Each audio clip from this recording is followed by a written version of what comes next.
গুমের সর্বোচ্চ সাজা মৃত্যুদণ্ডের বিধান রেখে গুম প্রতিরোধ প্রতিকার অধ্যাদেশ 2025-এর চূড়ান্ত অনুমোদন দিয়েছে উপদেষ্টা পরিষদ। বৃহস্পতিবার রাজধানীর ফরেন সার্ভিস একাডেমিতে সংবাদ সম্মেলনে এ কথা জানান প্রধান উপদেষ্টার প্রেস সেক্রেটারি শফিকুল আলম। তিনি জানান, জাতীয় মানবাধিকার কমিশনকে গুমের তদন্তের অনুমোদন দেওয়া হয়েছে। এছাড়া বিশেষ ট্রাইব্যুনাল গঠন করে 120 দিনের মধ্যে বিচার কাজ সম্পন্ন করার বাধ্যবাধকতা করা হয়েছে বলেও জানান প্রেস সচিব। এটি বাংলাদেশের ঐতিহাসিক আইন মন্তব্য করে শফিকুল আলম বলেন, এই আইনের ফলে দেশের কোনো শাসক নতুন করে গুমের ঘটনা ঘটাতে পারবে না।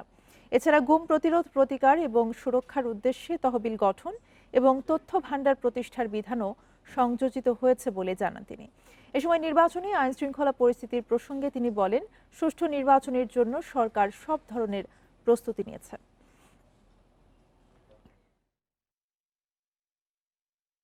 আজকে এটা চূড়ান্তভাবে অনুমোদন হয়েছে।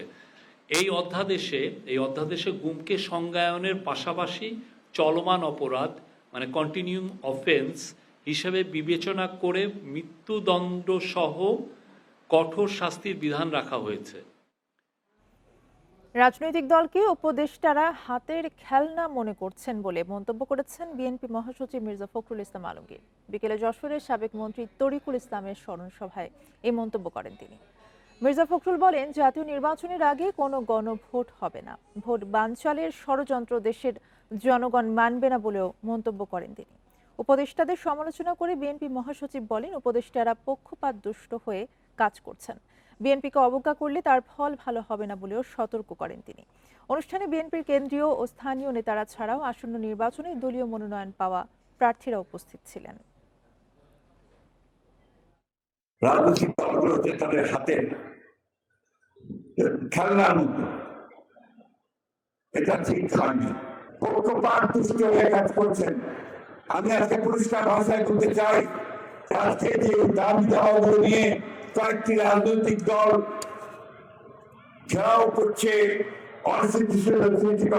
করছে, আবার একটা চক্রান্ত করছে নির্বাচনকে বানচাল করার জন্য, নির্বাচনকে পিছিয়ে দেওয়ার জন্য।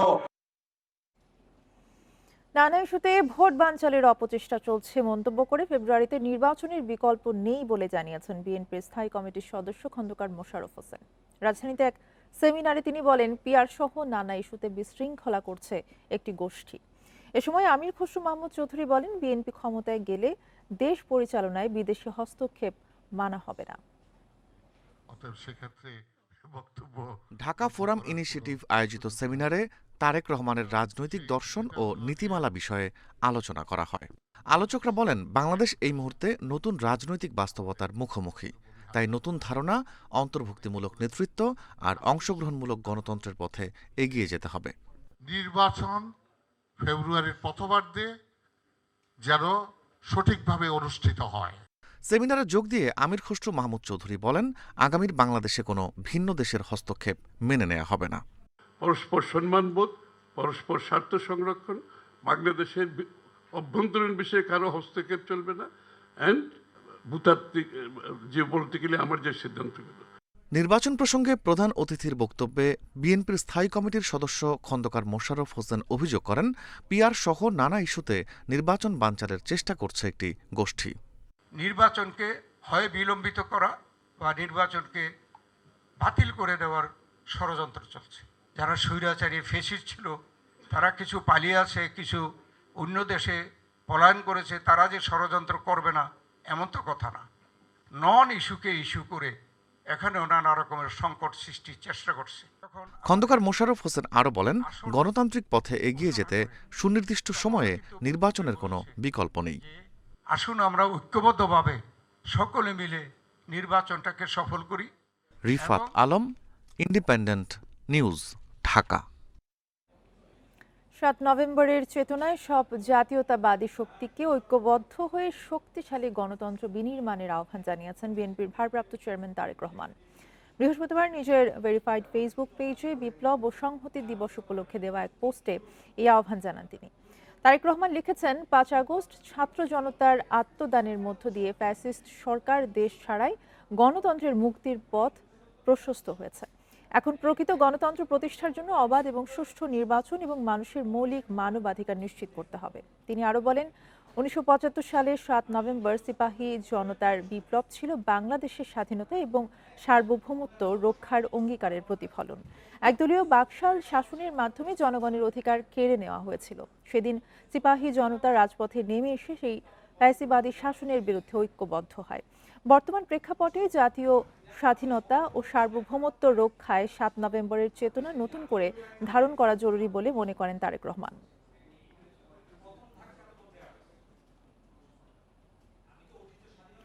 10 নভেম্বরের মধ্যে জুলাই সনদের আইনি ভিত্তি এবং গণভোটের তারিখ ঘোষণা না করলে 11 নভেম্বর রাজধানীর চিত্র পাল্টে যাবে বলে হুঁশিয়ারি দিয়েছেন জামায়াতের সেক্রেটারি জেনারেল মিয়া গোলাম পরোয়ার। গণভোট ছাড়া কোনো জাতীয় নির্বাচন হবে না বলে জানিয়েছেন দলটির নায়েবে আমির সৈয়দ আব্দুল্লাহ মোহাম্মদ তাহের। রাজধানীতে বিক্ষোভ সমাবেশে এসব কথা বলেন তারা। জুলাই সনদের আইনি ভিত্তি ও গণভোট সহ 5 দফা দাবিতে বৃহস্পতিবার সকালে প্রধান উপদেষ্টা বরাবর স্মারকলিপি প্রদান, বিক্ষোভ মিছিল ও সমাবেশ করে জামায়াত ইসলামী সহ সমমনা 8 দল। সকালে রাজধানীর কাকরাইল থেকে পুরানা পল্টনে অবস্থান নেয় নেতাকর্মীরা। এ সময় আগামী 10 নভেম্বরের মধ্যে জুলাই সনদের আইনি ভিত্তি ও গণভোটের তারিখ ঘোষণা না করলে 11 নভেম্বর ঢাকা চলো কর্মসূচির ঘোষণা দেন জামায়াতের নায়েবে আমির।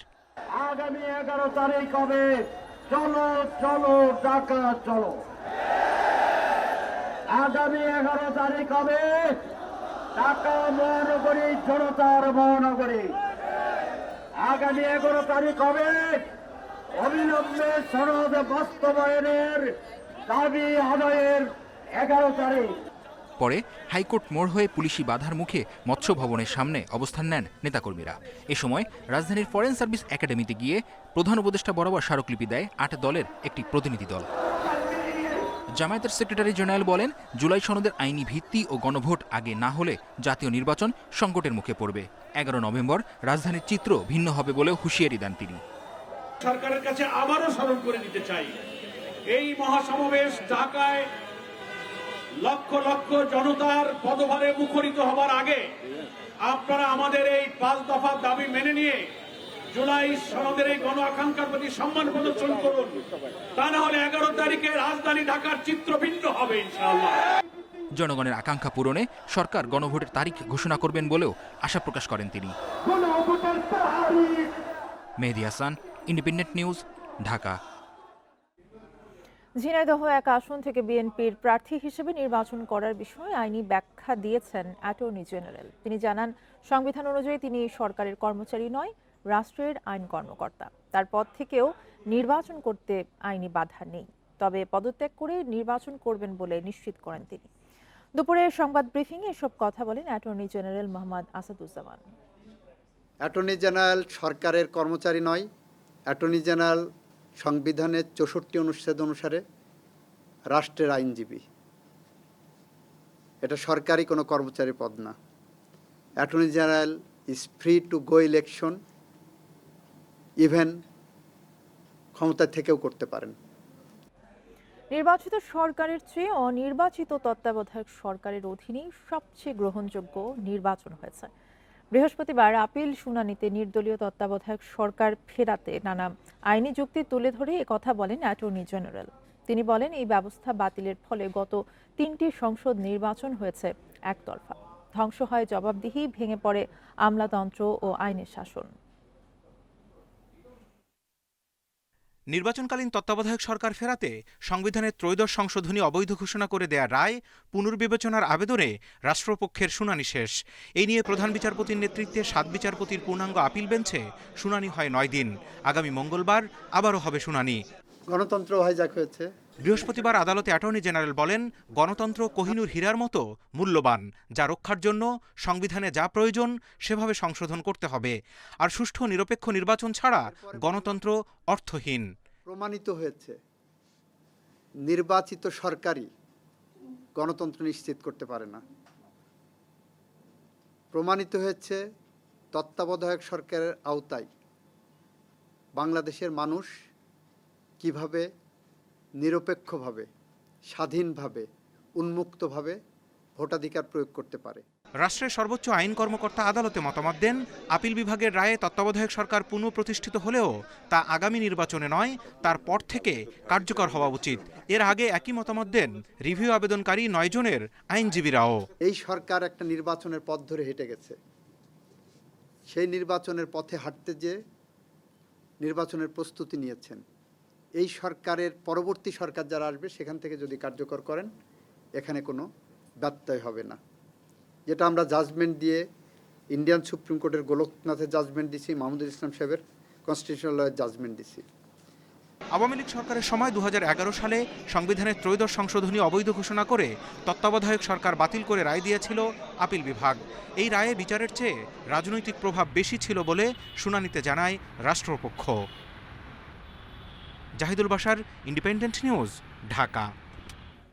আমজনতার দলকে নিবন্ধন না দেওয়ায় দলের সদস্য সচিব তারেক রহমানের অনশনের প্রতি সংহতি জানিয়েছে বিএনপি। বৃহস্পতিবার দলটির সিনিয়র যুগ্ম মহাসচিব রুহুল কবির রিজভী আগারগাঁওয়ের নির্বাচন ভবনের সামনে অনশনরত তারেক রহমানের প্রতি এই সংহতির কথা জানান। তিনি বলেন, তারেক রহমান যে চিন্তা এবং তার যে রাজনৈতিক সংগ্রাম, সেই অনুযায়ী তিনি যে রাজনৈতিক দল গঠন করেছেন, সেই রাজনৈতিক দলের নিবন্ধন অবশ্যই তিনি প্রাপ্ত। রাজনৈতিক দল গঠন করেছে, সেই রাজনৈতিক দলের নিবন্ধন অবশ্যই সেই প্রাপ্য। 50 ঘন্টা যে অনশন করছে, এই অনশন কর্মসূচির প্রতি আমি বাংলাদেশ জাতীয়তাবাদী দল বিএনপির পক্ষ থেকে পূর্ণ সংহতি জ্ঞাপন করছি। ঢাকায় প্রার্থী মনোনয়নে চমক দিয়েছে বিএনপি। ঢাকা 14 নম্বর আসনে প্রার্থী করা হয়েছে গুমের শিকার স্বজনদের সংগঠন মায়ের ডাকের সমন্বয়ক তুলি। আর ঢাকা 16 আসনে মনোনয়ন পেয়েছেন জাতীয় ফুটবল দলের সাবেক তারকা আমিনুল হক। নিজ নিজ আসন নিয়ে পরিকল্পনার কথা জানিয়েছেন প্রথমবার মনোনয়ন পাওয়া প্রার্থীরা।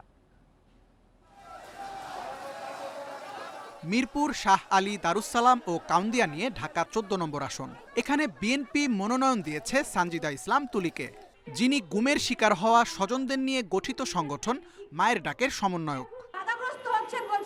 সাধারণ মানুষের আবেগ ও প্রতিবাদকে একত্রিত করতে নানা পরিকল্পনার কথা জানান তিনি।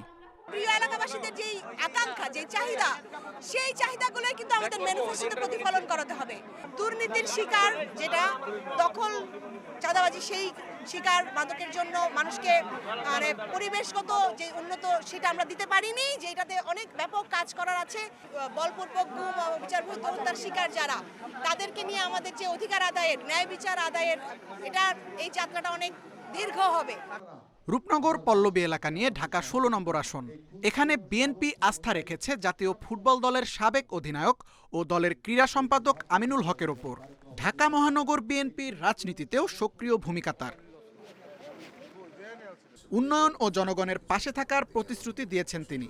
বখাটে কিশোর চক্র ও মাদক প্রতিরোধ এবং কর্মসংস্থান তৈরির প্রতিশ্রুতি দেন আমিনুল। তরুণ প্রজন্মের সাথে পরামর্শ করে তাদের চিন্তা ভাবনাকে কিভাবে আমরা ভবিষ্যতে বাস্তবায়ন করতে পারি, এটাই হচ্ছে আমাদের মূল লক্ষ্য। তাদের কর্মসংস্থানের নিশ্চয়তা দেওয়া, এটা হচ্ছে সবচেয়ে মুখ্য একটি বিষয় রয়েছে আমাদের। পাশাপাশি আমাদের শিক্ষার মানকে আরও নতুনভাবে ঢেলে সাজানো, পাশাপাশি আমাদের এই এলাকায় যে জলাবদ্ধতা রয়েছে সেটি সিটি কর্পোরেশনের সাথে কথা বলে দ্রুত সময়ের ভিতরে জলাবদ্ধতা দূর করা। দেশের ফুটবল নিয়েও নানা পরিকল্পনা রয়েছে এই তরুণ নেতার। Tanvir Ahmed, independent news, Dhaka. এসালম গ্রুপের স্বার্থ সংশ্লিষ্ট 105টি কোম্পানির মোট 8,003 কোটি টাকা শেয়ার জব্দ করার নির্দেশ দিয়েছেন আদালত। দুর্নীতি দমন কমিশন দুদকের আবেদনের পরিপ্রেক্ষিতে এই আদেশ দেন আদালত। দুদকের আবেদনে বলা হয়, এসালম গ্রুপের নামে ও গ্রুপটির মালিকানাধীন বিভিন্ন ব্যক্তি ও প্রতিষ্ঠানের নামে বিপুল পরিমাণ শেয়ার, মিউচুয়াল ফান্ড ইউনিট ও অন্যান্য সিকিউরিটিজ রয়েছে। এসব সম্পদের উৎস, বিনিয়োগ ও লেনদেনের বিষয়ে তদন্ত চলছে। তদন্ত চলাকালীন যাতে এসব সম্পদ স্থানান্তর বা বিক্রির মাধ্যমে প্রভাবিত না হয়, সেজন্য শেয়ার জব্দ করার আবেদন করা হয়।